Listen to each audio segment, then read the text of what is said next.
Wassalatu wassalamu ala rasulillah wa ala alihi wa ashabihi wa man wala. Qala Allahu azza wa jal fi kitabihil karim, ya ayyuhalladzina amanu taqullaha haqqa tuqatih wa la tamutunna illa wa antum muslimun, fa inna asdaqal hadithi kitabullah wa khairal huda huda nabiyyina Muhammadin sallallahu alaihi wasallam wa syarrul umuri muhdatsatuha fa inna kulla muhdatsatin bid'ah wa kulla bid'atin dhalalah wa kulla dhalalatin finnar. Baiklah, kita melanjutkan kembali membaca kitab Bulughul Maram min Adillatil Ahkam karya Al-Imam Al-Hafidh Ibnu Hajar Al-Asqalani rahimahullah. Pertemuan yang terakhir kita telah membaca hadis yang ke-269 malam hari ini, Rabu malam Kamis, tanggal berapa? Berapa Jumadil Awal? 16 ya, malam 16 ya. Malam 16 Jumadil Awal 1437 Hijriah. Taib, hadis yang ke-270 kita baca kemudian langsung kita masuk ke hadis yang selanjutnya, karena para ulama hadis, a'immatul hadis, menyatakan bahwa hadis ini dhaif.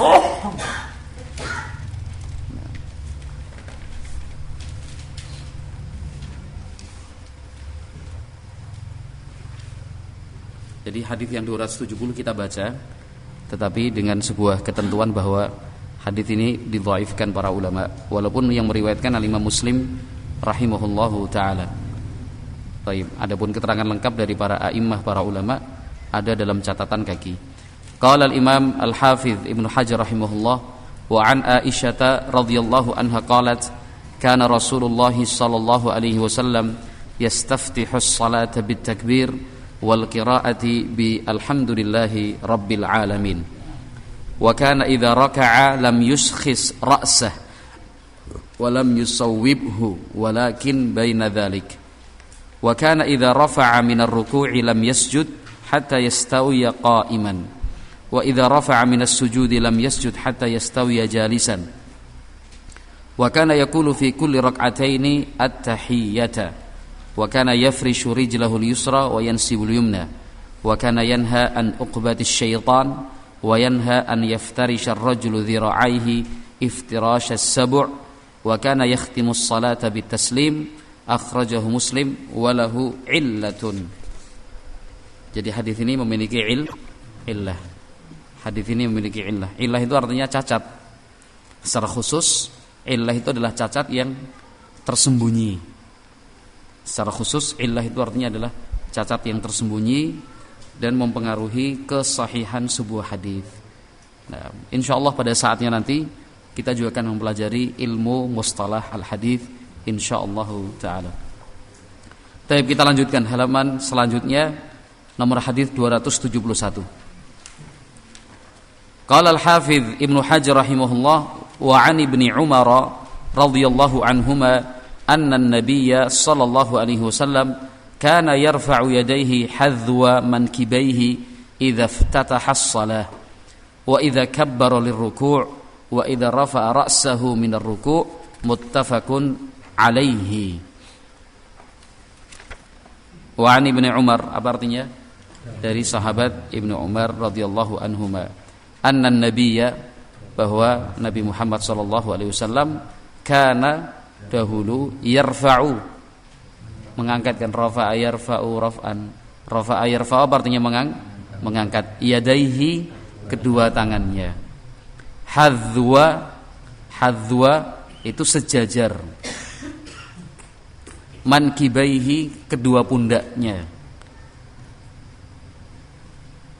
bahwa Nabi Muhammad SAW mengangkat kedua tangan sejajar dengan kedua pundaknya. Idza iftatahas shalah, apa arti idza? Apabila. Iftataha itu membuka, memulai. Apabila memulai salat. Maksudnya apa ini? Takbiratul ihram.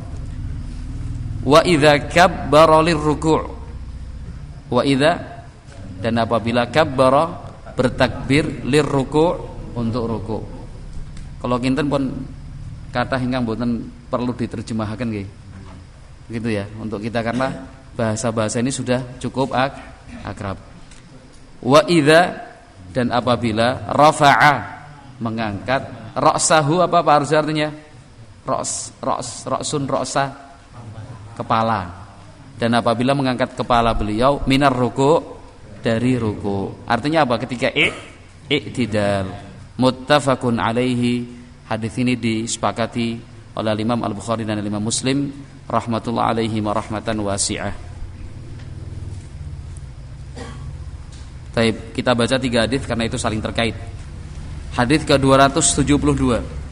Qala rahimahullah wa fi hadithi Abi Humaidin 'inda Abi Dawud yarfa'u yadayhi hatta yuhadhiya bihima mankibaihi thumma yukabbir. Wa fi hadithi Abi Humaid, apa artinya? Dan di dalam hadisnya siapa? Abu Humaid. Abi Humaid itu nama seorang sahabat Nabi. Inda Abi Dawud, menurut riwayat siapa? Abu Dawud. Yarfa'u, mengangkat, yaitu Rasulullah sallallahu alaihi wasallam. Yarfa'u yadayhi, kedua tangannya, hatta, sampai ngantos, yuhadhiya, tadi hadwa tadi, sejajar, bihima, dengan keduanya. Kedua itu apa maksudnya ini? Kedua tangan. Baru yang pundaknya yang mana? Man kibaihi, thumma yukabbir, kemudian bertakbir. Nggih, setunggal malih 273. Qala rahimahullah wa li Muslimin an Malik ibn al-Huwairits radhiyallahu anhu nahwa hadits Ibnu Umar, walakin qala hatta yuhadhiya bihima furu'a udhunaihi. Wali Muslimin, dalam riwayat Muslim, an Malik ibn al-Huwairits, dari sahabat Malik ibn al-Huwairits radhiyallahu anhu nahwu, semisal hadits Ibnu Umar, haditsnya Ibnu Umar, walakin, akan tetapi, qala, beliau mengatakan, hatta, sampai, yuhadhiya, sejajar, bihima, kedua apa ini? Kedua tangan, maksudnya telapak tangan. Furu'a, ujung ini. Furu'a itu ini. Ya ini, daun telinga. Udhunaihi, kedua telinga. Baik, wallahu a'lam bishawab. Itu 3 hadis terkait dengan tata cara atau kaifiyah mengangkat tangan ketika apa? Ketika takbir. Nah, dalam catatan yang lalu terkait mengangkat tangan ketika takbir, ada berapa poin yang sudah dicatat. Coba dilihat kembali.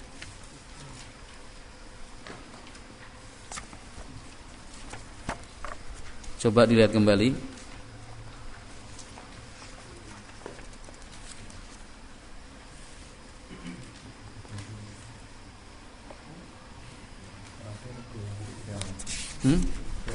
Ada 3 terkait dengan mengangkat tangan. Apa saja coba Abu Ahmad dibaca? Mengangkat tangan bersama dengan mengatakan takbir. Mengangkat tangan itu baru mengatakan takbir. Bertakbir baru mengangkat tangan. Iya, itu 1 poin. Poin yang lain yang sejajar kemarin, setinggi bahu dan sama dengan telinga, ada enggak? Sudah dicatat belum? Coba dibaca. Terkait dengan letak mayoritas ulama mengatakan sejajar dengan bahu. Iya. Sebagian yang lain mengatakan sejajar dengan telinga. Kedua pendapat ini masing-masing memiliki hadis yang sahih sehingga bisa dilakukan.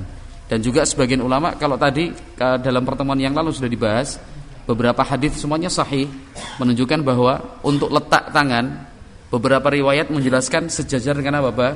Bahu. Sejajar dengan bahu itu mau begini gini nggak ada masalah, yang penting sejajar dengan bahu. Ada riwayat yang lain sejajar dengan telinga. Sebagian ulama menjamak itu mengkompromikan, maksudnya antara bahu dan telinga, itu juga pendapat.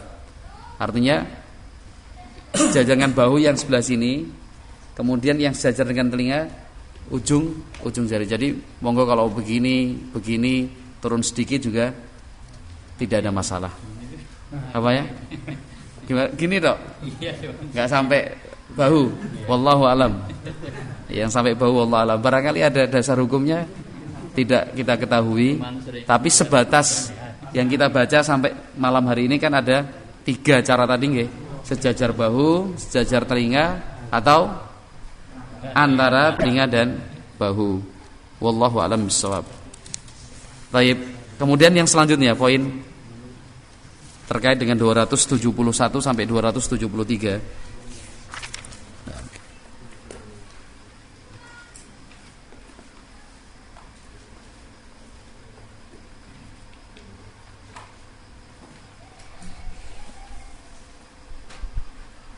Mengangkat tangan mengangkat tangan. Mengangkat tangan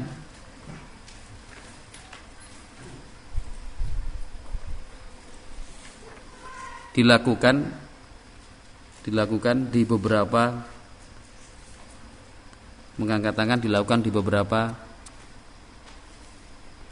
kesempatan di dalam salat.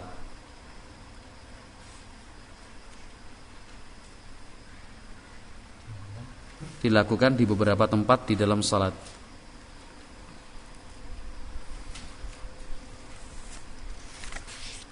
Yang pertama, ketika takbiratul ihram.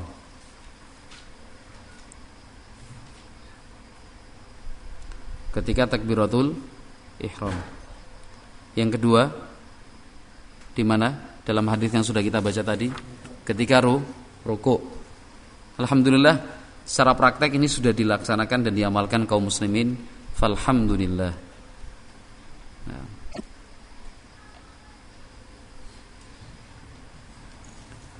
Ketika rukuk tadi yang keberapa itu kedua. Yang ketiga, ketika i'tidal, bangkit dari rukuk. Yang ketiga, ketika bangkit dari rukuk.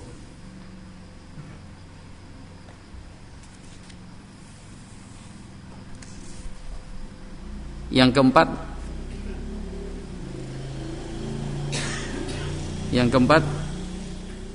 ketika bangkit dari rakaat kedua ya. Dan ini sudah diamalkan kaum muslimin walhamdulillah. Misalkan sholat zuhur, sholat asar, sholat isya. Nah, setelah kita duduk tasyahud yang pertama, ketika bangkit untuk rakaat yang ketiga, mengucapkan takbir tentunya nggih. Allahu Akbar sambil mengangkat tangan. Nah.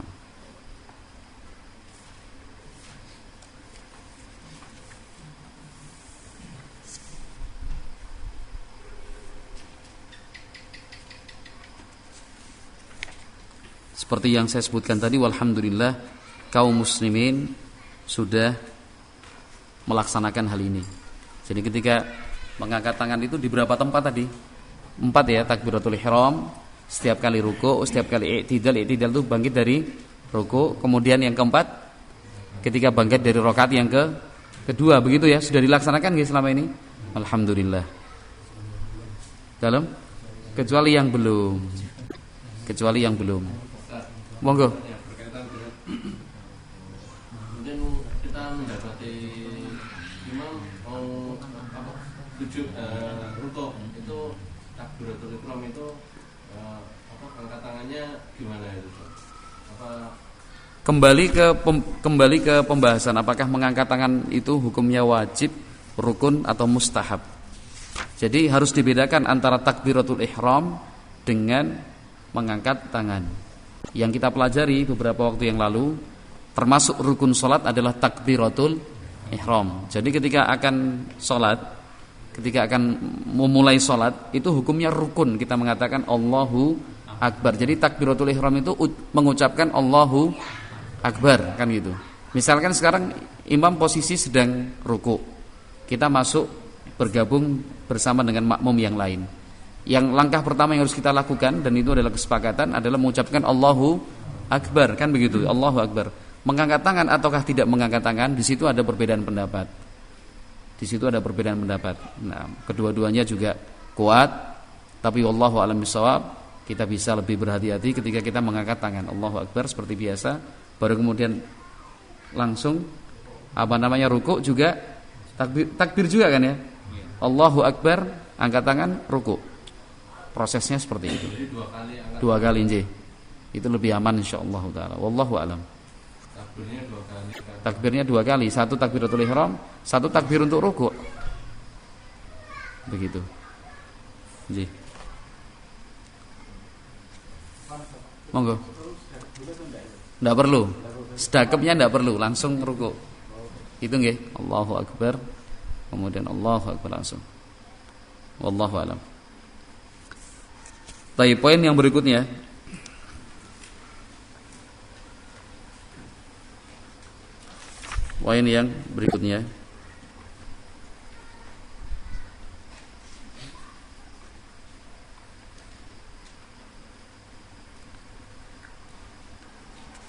riwayat yang menjelaskan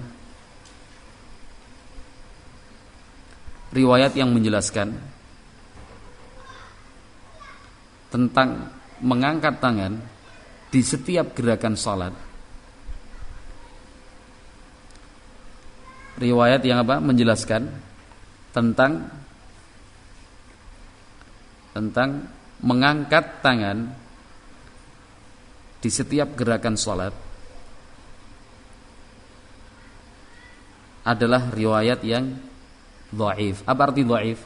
Lemah, sehingga tidak diamalkan.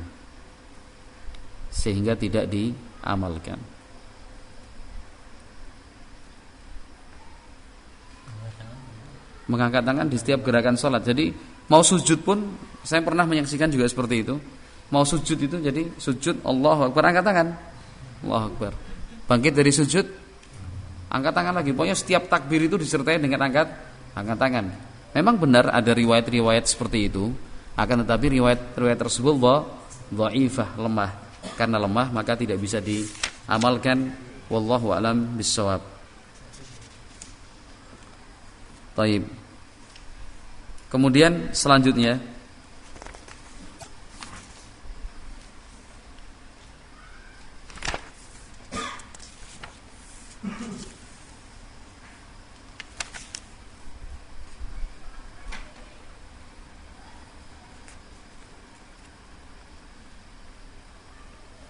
ketika mengangkat tangan, jari jemari ketika mengangkat tangan, jari jemari tidak digenggamkan, juga tidak dibentangkan.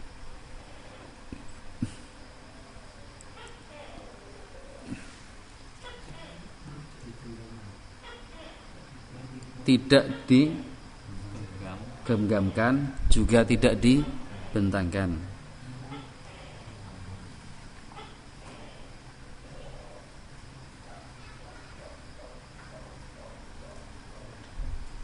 Jadi ketika mengangkat tangan itu bukan digini, bukan begini, tapi biasa aja, Allahu Akbar, biasa aja. Juga tidak harus rapat banget begini, enggak. Biasa aja. Kan ini biasa aja. Maksudnya tidak digenggam tadi kan begini, ini menggenggam namanya. Tidak dibentangkan artinya terus dibuka begini, enggak. Tapi ya bukan berarti kemudian diginikan banget, nek ora ngene tidak sah, enggak. Biasa aja, Allahu Akbar. Begitu, wallahu a'lam bishawab.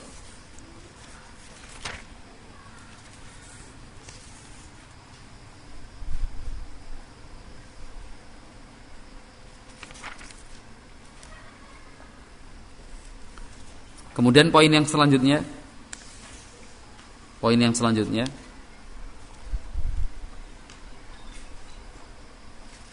posisi tangan kanan diletakkan di atas tangan kiri. Posisi tangan kanan diletakkan di atas tangan kiri ketika bersedekap. Bersedekap.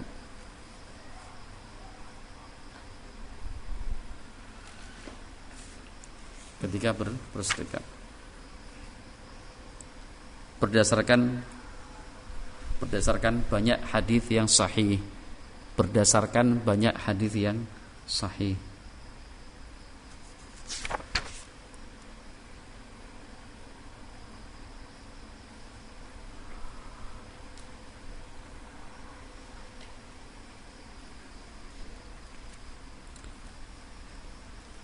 Kalau misalkan kita berangkat umroh atau melaksanakan ibadah haji di tanah suci, wallahu alam apakah di Indonesia juga sudah ada seperti itu. Ada sebagian kaum muslimin ketika melaksanakan salat setelah mengucapkan takbiratul ihram Allahu Akbar tidak sedekap, tapi diturunkan begini. Nah, rata-rata orang yang melaksanakan seperti ini adalah orang-orang Syiah. Yang melaksanakan seperti ini adalah orang-orang Syiah atau yang terpengaruh dengan faham Syiah. Jadi mereka salatnya gini, tidak sedekap. Lagi nih Allah. Jadi angkat Allahu Akbar ini. Jadi membaca Al-Fatihah itu alhamdulillahirabbil alamin arrahmanir rahim maliki yaumiddin. Amin. Qul a'udzu birabbin nas malikin nas. Tangannya begini. Gitu. Makanya kenapa harus ditulis sebagai poin tadi?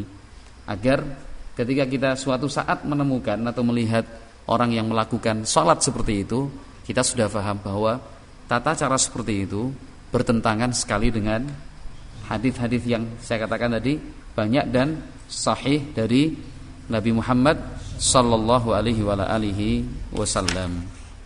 Nah.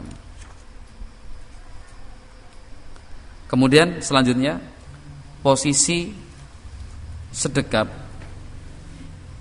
Posisi sedekap.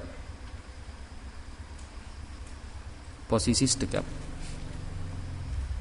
Tidak ada satupun hadis yang sahih. Tidak ada satupun hadis yang sahih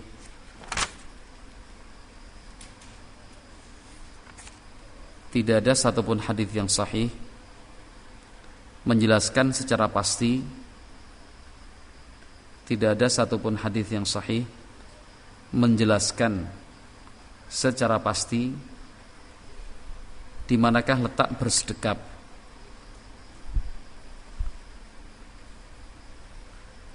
Di manakah letak bersedekap.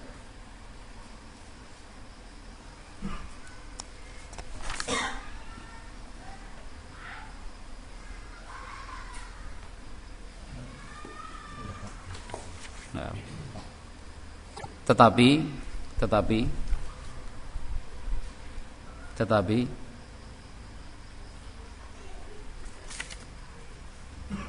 para ulama kita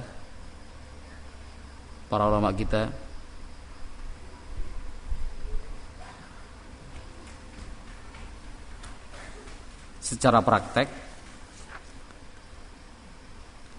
meletakkannya di atas dada,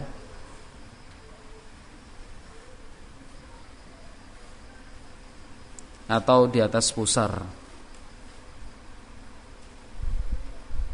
Nanti saya beri keterangan.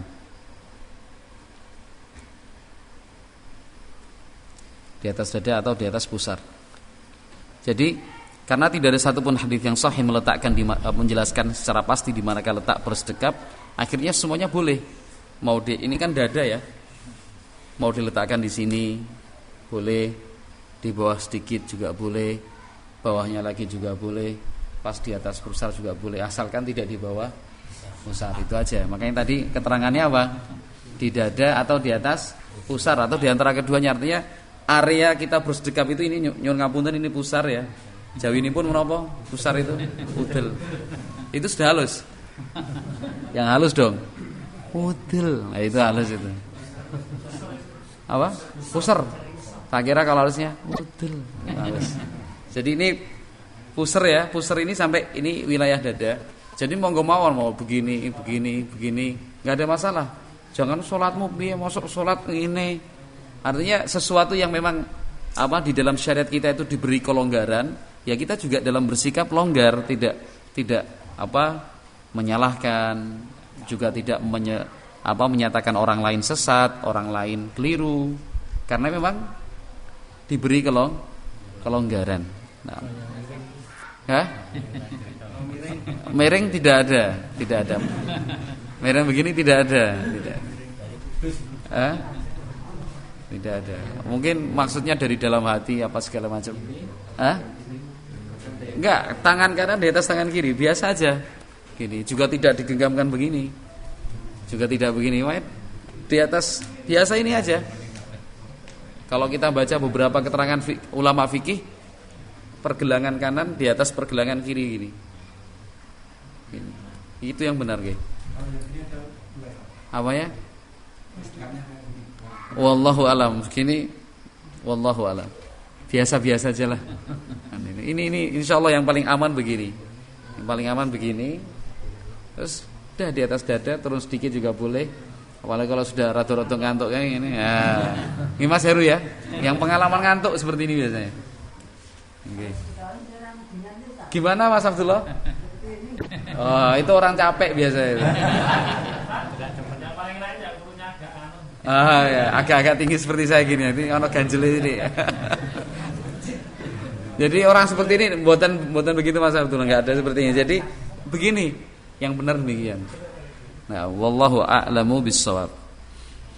Tadi satu persatu akan kita bahas insyaallah, itu baru masih tata cara apa mengangkat tangan. Baik. Baik, kita baca hadis yang 274. 274. Qala rahimahullah wa an Wa'ilin ibni Hujrin radhiyallahu anhu qala sallaitu ma'an nabiyyi sallallahu alaihi wasallam fa wada'a yadahu al-yumna 'ala yadihi al-yusra 'ala sadri.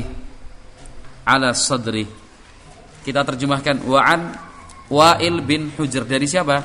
Wa'il bin Hujr radhiyallahu anhu qala, beliau berkata, sallaitu, saya.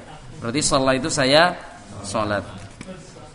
Ma'an nabiyyi, bersama Nabi sallallahu alaihi wasallam. Sallaitu fi'il fa'il ma'a, kenapa dibaca mansub ma'a?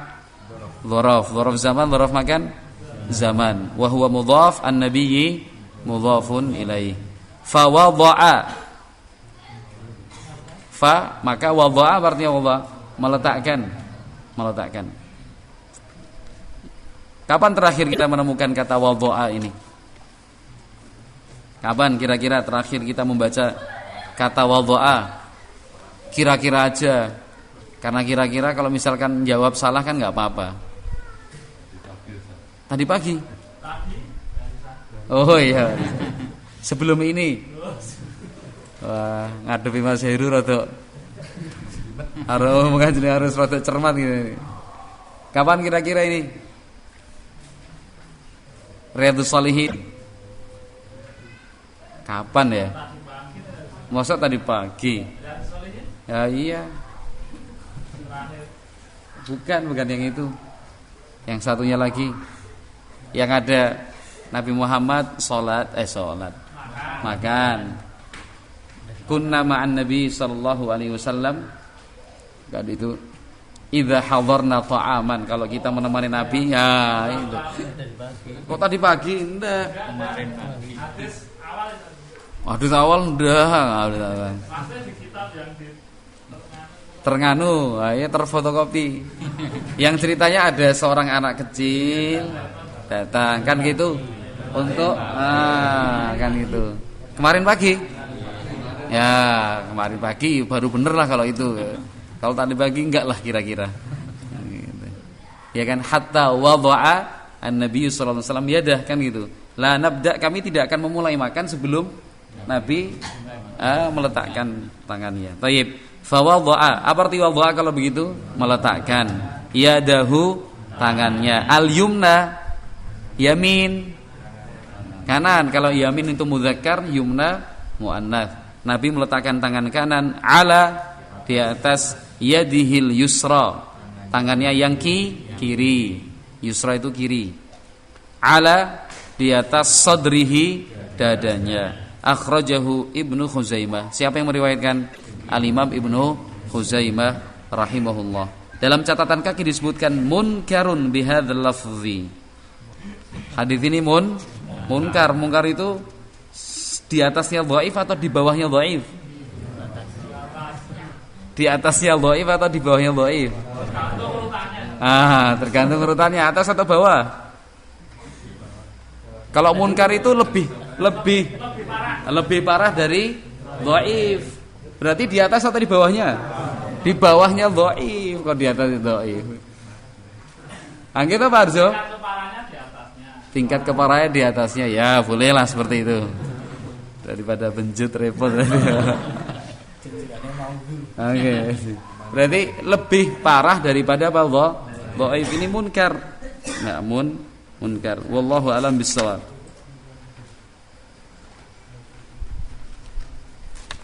Baik. Sehingga keterangannya seperti yang telah kita catat tadi.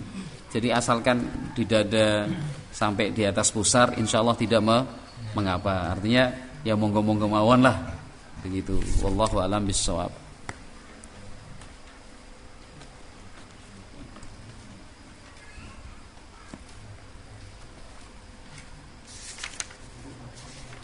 Apalagi yang terlewatkan tentang mengangkat tangan, monggo.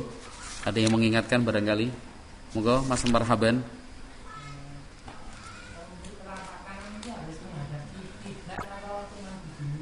Oh ya, dihadapkan kiblat nggih. Iya.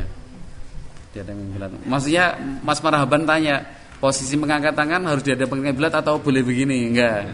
Jadi biasa aja, seperti yang kita laksanakan sehari-hari, alhamdulillah itu sudah benar semua. Nah, kalau Mas Heru gini malah dibalik. Nah, itu tadi ngasih contoh. Artinya tetap biasa aja dihadapkan ke kiblat, Allahu Akbar. Nah, ada yang begitu, Mas. Ada yang begini.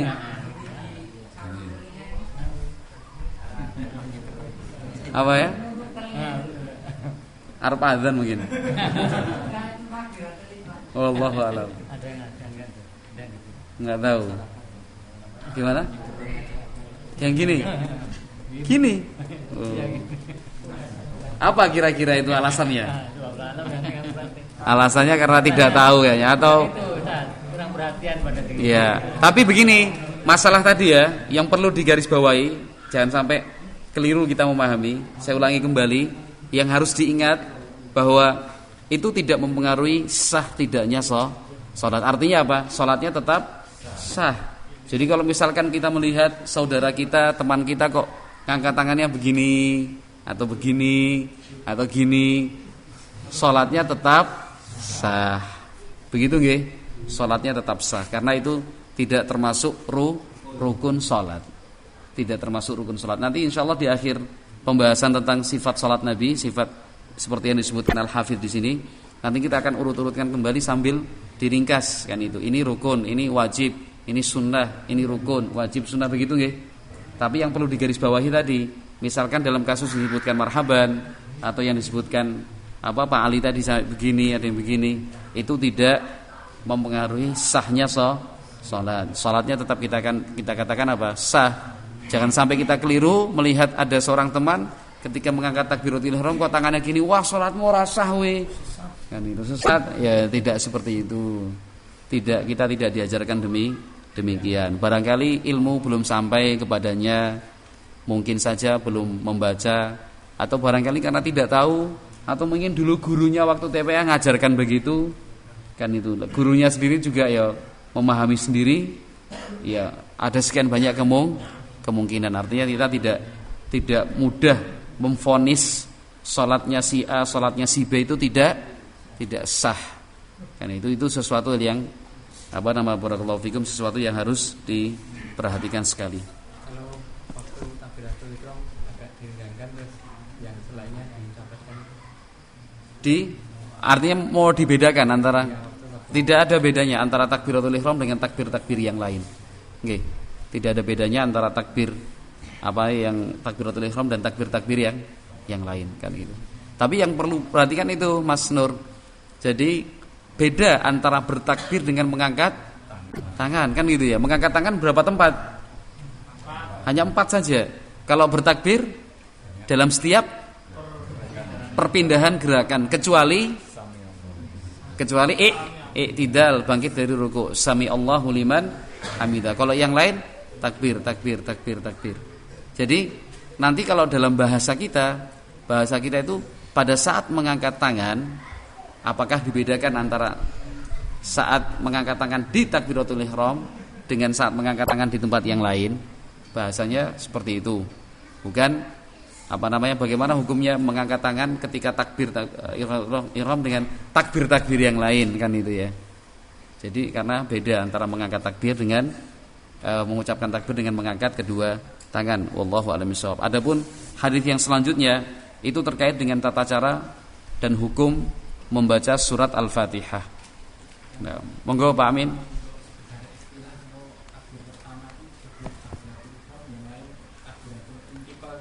Benar. Pertanyaan dari Pak Amin, apakah istilah yang digunakan untuk takbir pertama sebagai pembuka salat dinamakan takbiratul ihram, lalu takbir yang lain dinamakan takbirul intikal? Apakah istilah ini benar? Jawabannya benar. Jadi yang pertama namanya takbiratul ihram. Ihram itu artinya mengharamkan. Mengharamkan artinya takbir yang kita ucapkan saat memulai salat itu mengharamkan semua gerakan dan ucapan di luar salat. Kan itu.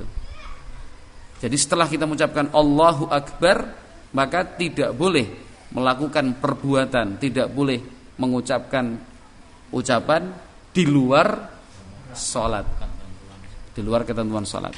Itu makanya dinamakan takbiratul ihram, takbir yang mengharamkan, kan itu. Kalau takbiratul intikal itu artinya perpindahan. Naqalayan kulu intaqalayan takilu intikolan.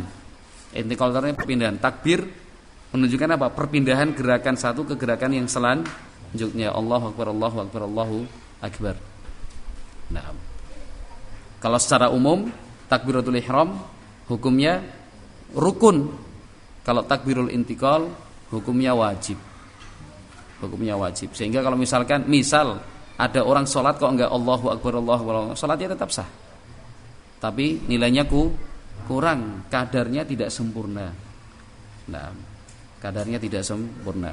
Tapi kalau disengaja, dia berdosa. Dia faham dan mengerti itu hukumnya wajib, tapi dia secara sengaja tidak mengucapkan takbir ketika ruku, ketika sujud, ketika bangkit dari sujud, cuma gitu aja, berarti dia berdosa karena dia secara sengaja dan sadar meninggalkan sesuatu yang sifatnya wajib. Wallahu a'lam bishawab. Cukup insyaallah untuk pertemuan kita malam hari ini. Monggo Pak Mo. Kapan makmum membaca Al-Fatihah? Kapan makmum membaca Al-Fatihah? Pertemuan depan insyaallah nggih. Ini bocoran judul untuk Jumat besok di Serandaan. Karena hadis-hadis tentang surat Al-Fatihah itu akan kita baca dari 275 sampai 279 Pak Mo. 1, 2, 3, 4, 5, 6. Jadi ini bocoran dari Pak Mo. Bocoran dari Pak Mo pada pertemuan yang akan datang. Pembahasannya tentang Al-Fatihah. Kapan kita membaca Al-Fatihah? Bareng dengan imam, setelah imam, bolehkah sebelum imam? Kemudian apakah makmum itu harus ikut membaca Al-Fatihah atau cukup bacaan imam adalah juga bacaan makmum? Kemudian apakah membaca Al-Fatihah itu sekaligus juga didahului dengan basmalah? Kalau membaca basmalah apakah dinyaringkan ataukah cukup disirkan? Itu nanti pada pertemuan yang akan datang, jangan lewatkan. Monggo Mas Basuki. Imam yang bacaannya banter itu gimana? Menyikapi imam Yang bacanya banter pada surat Siriyah gimana? bacaannya banter. Ini pertanyaan bagus dari Mas Basuki. Itu Basuki ya? Basuki dari Ledok, Sidoarjo, Kecamatan Endah, Kabupaten Kulonprogo, Daerah Istimewa Yogyakarta. Jadi sekarang kalau dalam salat sirriyah kan gitu. Misalkan kita kok dapat imam sing banter kan gitu ya. Dapat imam sing banter berarti kita ikut banter juga. Enggak nyampe juga berarti iftitah ditinggalkan. Bacaan yang surat pendek juga ditinggalkan. Yang kita baca surat Al-Fatihah. Enggak mungkin kalau enggak nyanda kayak gitu. Hah? Aduh masa saking cepat kalau gitu. Kok bisa diangkat jadi imam orang seperti ini? Namanya makmum. Hah? Oh, enggak mungkin lah. Masa sat. Maksudnya enggak mungkin diangkat jadi imam orang seperti ini. Tapi memang ada. Hah? Satu kata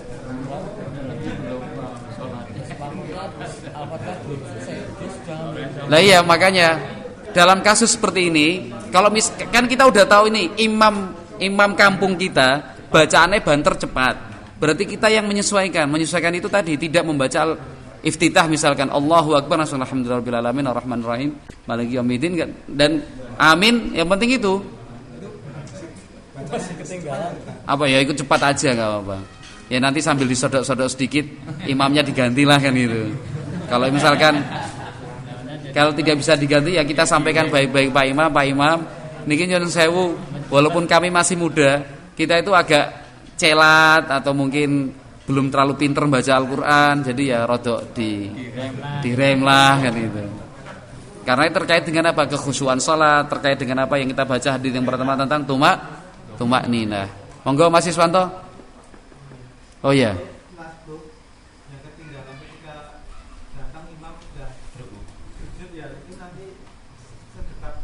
Oh enggak pakai sedekap, langsung aja Allahu Akbar. Takbiratul ihramnya termasuk yang pertama itu. Iya. Takbiratul ihram tetap. Takbiratul ihram itu mau mulai dari awal masuk di tengah tetap takbiratul ihram itu hukumnya rukun. Untuk sesudah naiknya tidak usah mengangkat tangan lagi. Ketika Nah, kan kita kan mengikuti gerakan imam dengan langsung sujud ya. kan sekarang imam sujud. Sujud kita kan Allah. Allahu Akbar, ya. Sedekap dulu enggak? Iya, sedekap dulu. Terus Langsung kemudian Allahu Akbar sujud. nanti ketika berdiri ngangkat tangan lagi enggak? Ketika berdiri Iya. Kayak gini. yang jawab biar amin. Perlu ngangkat tangan lagi nggak seperti itu? Jawabannya ini. Karena mengangkat tangan cuma di 4 tempat. Ketika takbiratul ihram, ketika ruku, bangkit dari ruku, bangkit dari rakaat yang kedua. Jadi pertanyaan dari Mas Iswanto jawabannya itu terjadi pada rakaat keberapa? Kalau imam sujud, kemudian kalau pertanyaan jelas sih. Jelas nggak mungkin rakaat kedua wong langsung bangkit dari sujud kok. Iya kan? Ya bener Mas Iswanto, jenengan cerdas sekali ya. Gak kepikiran ya. Dalam kasus seperti itu ya tidak mengangkat tangan.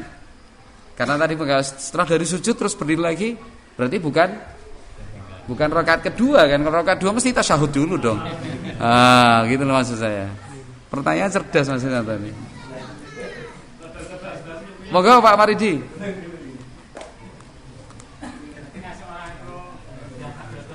Nggih.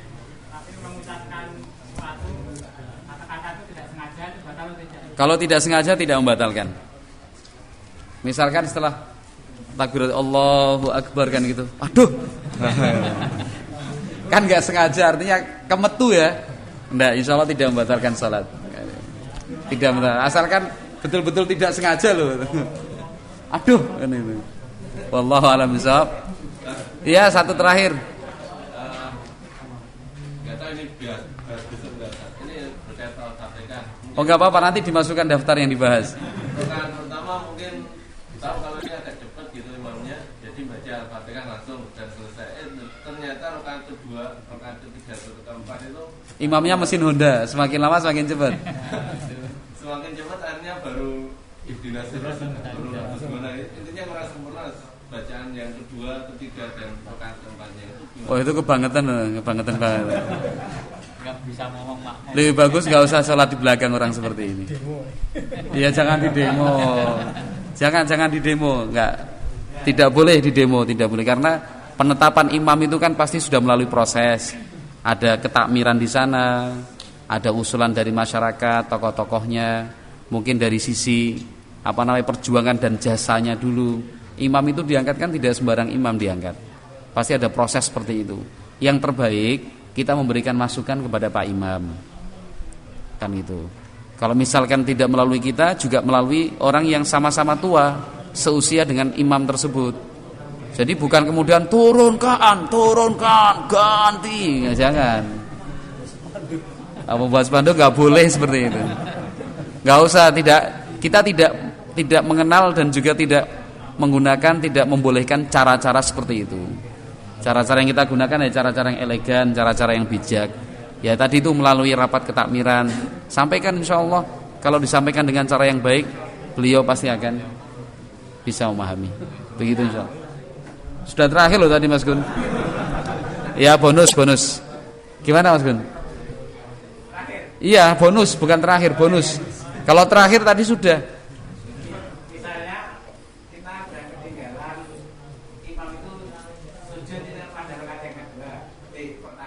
Iya. Kita ketinggalan dia setelah sujud, apakah kita boleh ngenteni dia bangkit diri? Ya tergantung sujudnya, sujud yang keberapa itu.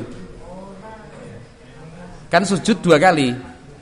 Dalam setiap rakaat sujud itu berapa kali? 2 kali. Kalau sujudnya sujud pertama kita langsung ikut aja, karena masih ada duduk di antara 2 sujud. Kalau sujudnya sujud yang kedua, nunggu sebentar juga nggak apa-apa. Nggih insyaallah. Wallahu a'lam bishawab. Subhanakallahumma bihamdik, asyhadu an la ilaha illa anta, astaghfiruka wa atubu ilaik. Assalamualaikum warahmatullahi wabarakatuh.